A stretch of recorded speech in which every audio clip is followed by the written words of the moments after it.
Hey there, everybody, it's your old pal Michael. Welcome to a special edition of Sports Talk, Super Bowl edition. So, like I said, we're going to be doing 5 different videos this week talking about the top 5 best Super Bowls, in my opinion, top 5 worst Super Bowls, top 5 plays in the Super Bowl, and top 5 Super Bowl blunders. Actually, there was one I could have included in there, but I didn't. I actually kind of looked over the whole thing, halftime show, whatever. But that's not the thing we're going to talk about today. We're going to take a look back at the first Super Bowl ever, Super Bowl I, which took place in 1967 between the Green Bay Packers and Kansas City Chiefs. So we're going to do the 10 facts you may or may not have known about Super Bowl I. So the game, like I said, featured the Green Bay Packers out of the NFL, National Football League, and the Kansas City Chiefs out of the AFL, the American Football League. First time that these two leagues were squaring off against each other. Packers were heavily favored in this game and did end up going on to win over the Chiefs pretty large, by a pretty large margin. It was 14-10 at the half. Green Bay led Kansas City, so it was close at halftime, but second half, Green Bay ran away with it, ended up winning 35-10. So here's 10 facts you may or may not have known about this game. First thing is, tickets cost between $6 and $12 for this game. Holy cow! If the tickets cost that today, I would be at the game. In fact, probably a lot of us would be at the game. We'd all be standing in line wanting to get into the game. That's how cheap the Super Bowl was back then. Nowadays, it costs, maybe $2,000 for a cheap seat ticket. Well, back in the day, I mean, you could go up $6 to $12 and you would have been in. And by the way, for the first Super Bowl, this is fact number 2. The LA Coliseum was not sold out. The attendance was 61,946 people were there. The stadium seated over 90,000 at the time back in 1967. So basically, if you wanted to go to the Super Bowl, you could have actually walked right up to the stadium, to the will call or wherever you had to go to get tickets and said, "Hey, give me your best seats." And you could have got them. I mean, yes, 30,000. Imagine that, 30,000 seats were not filled for that game, for the Super Bowl. And nowadays, the Super Bowl sold out like that immediately. You got fans of the teams there. You got people who just want to go to the Super Bowl there. People that just there to see the halftime show, for goodness sakes. So just imagine it nowadays. If you saw a stadium that was not filled for the Super Bowl, that would not be good. And, with the NFL, if you did not sell out your games, the games would be blacked out. So back in the day, when the Los Angeles Raiders were there, or even the Rams, their games would actually be blacked out in the Los Angeles area because they couldn't sell out the entire stadium, because 90,000 fans and you only had 60 some that usually would go. The third fact, the halftime show. You know how nowadays halftime shows, are singers, really famous singers, really famous bands. Well, back in the day for Super Bowl I, the halftime show was the University of Arizona and the University of Michigan marching band. Go figure. So, just like you would see at a college football game where at halftime you have the bands perform, same thing here at the Super Bowl. You had the bands perform. Arizona and Michigan. How about that? The University of Michigan marching band playing "Hail to the Victors" at an NFL football game. That'd be a sight I'd have to see. But we're probably not going to see that now because, like I said, you've got like famous bands, famous singers now that do Super Bowl halftime shows. Fact number 4. Did you know the game was broadcast on 2 different networks, CBS and NBC? That's right. Nowadays, you know how it rotates around between CBS, Fox, and NBC. And I know ABC used to be in the mix, but I don't think they are now. But that's who it rotates around to nowadays, and it's one station that broadcasts it. Well, back in the day in the United States, two stations broadcast Super Bowl I, and it was the only Super Bowl that happened to be broadcast on 2 different stations.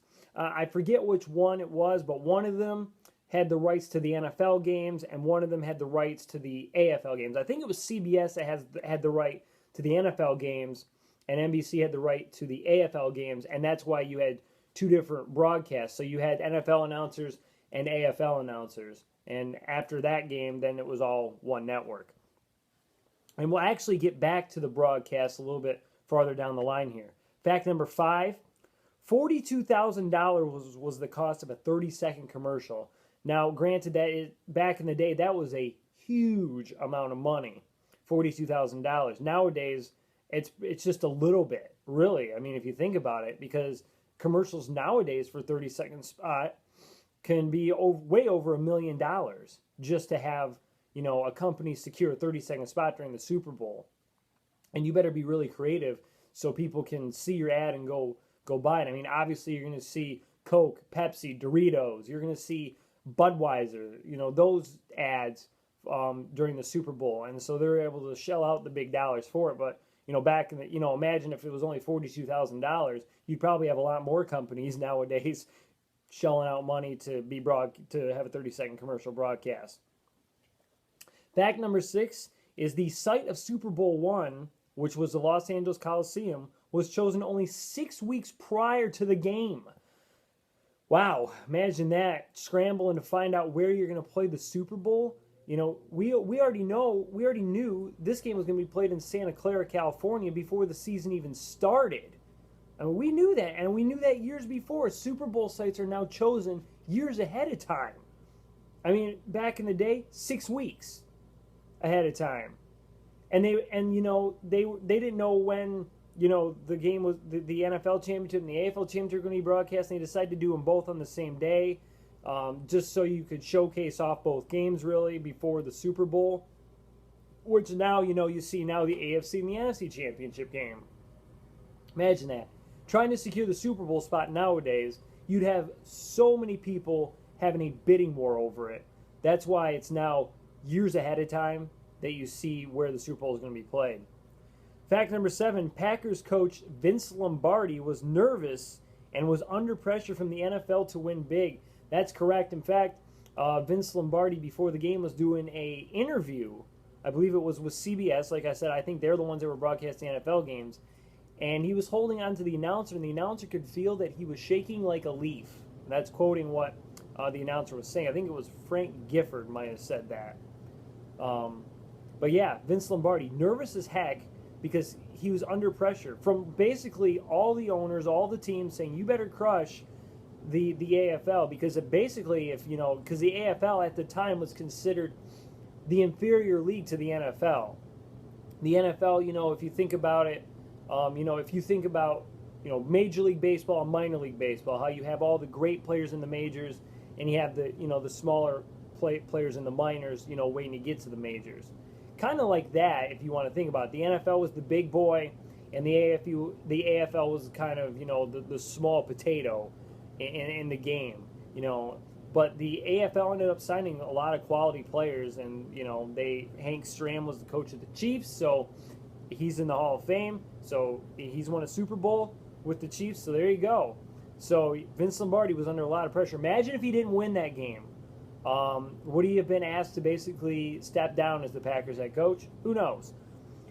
Fact number 8, the AFL had a rule where after you score a touchdown, you could go for 2. That's known as, of course, the 2-point conversion. Well, did you know the NFL did not have that rule? And the AFL was not allowed to use that rule during the Super Bowl. So, it didn't come into play, but say the Chiefs late in the game were down by 8, they couldn't have gone for, the 2-point conversion. College football already, had the 2-point conversion, or at least was getting it around that time. And the NFL actually did not adapt the 2-point conversion rule until the year 1994. So, I mean, I was born already. I was 6 years old before the NFL decided to bring the 2-point conversion around. I didn't know that, looking up these facts, that it had taken that long to adapt the 2-point conversion. That's crazy thinking about that. Imagine back in the day being down by 8 points. You had to literally just score a touchdown, kick the extra point, and you better hope you get the onside kick. Well, nowadays, you get that chance for 2, like the Patriots had against the Broncos in the AFC Championship game. Fact number 9, CBS and NBC wiped the game footage after the game was over.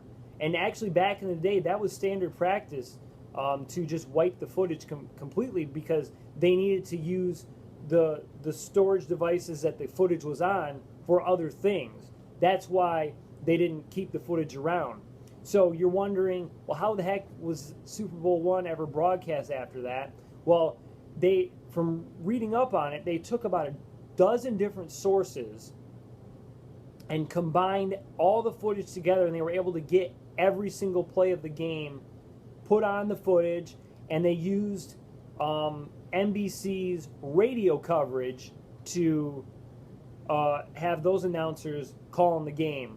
So if you ever are seeing Super Bowl I, on a rerun, being rebroadcast, or if you have it on a DVD, because I know that they do have Super Bowl collections out there, that's what you're seeing. You're seeing the game from tons of different media sources that recorded the game and the radio broadcast. So I think there is, from what I read, some CBS footage that was actually recovered at some point of the game that was up in somebody's attic. But imagine that, after the game, you just wipe the footage. You do that today, I mean, my goodness, yeah, that'd be terrible, because they put that stuff on DVD now and then sell it afterwards and later on. And then finally, fact number 10, the AFL and the NFL actually use different footballs, and they were actually allowed to use them during the game. The AFL used the J5V ball by Spalding, which was a little bit longer, a little bit more curved. The NFL used the Duke by Wilson. I wonder if that ball was actually named after John Wayne, because he was the Duke. So not too sure about that fact, but that's pretty interesting that each team would be able to use their own balls, that they wouldn't you just use one ball. But I guess if you're in the AFL and you had to throw the NFL ball, that'd be a little bit weirder to hold. And the same thing goes if you're an NFL team, you have to throw the AFL ball. I guess that'd be weird. I'm pretty sure they didn't have to deal with inflating issues back in the day. I'm not too sure. I'm just kind of joking around about that. So that will wrap up 10 facts you may or may not have known about Super Bowl I. Tomorrow we will talk about, in my opinion, what are the top 5 best Super Bowls of all time. So once again, thank you for watching, and thank you for subscribing. And if you haven't subscribed, subscribe to my channel for more content. Follow me on Twitter and Instagram. Links are in the description below. This is Michael Loudon, over and out until tomorrow, talking about the top 5 best Super Bowls of all time, in my opinion.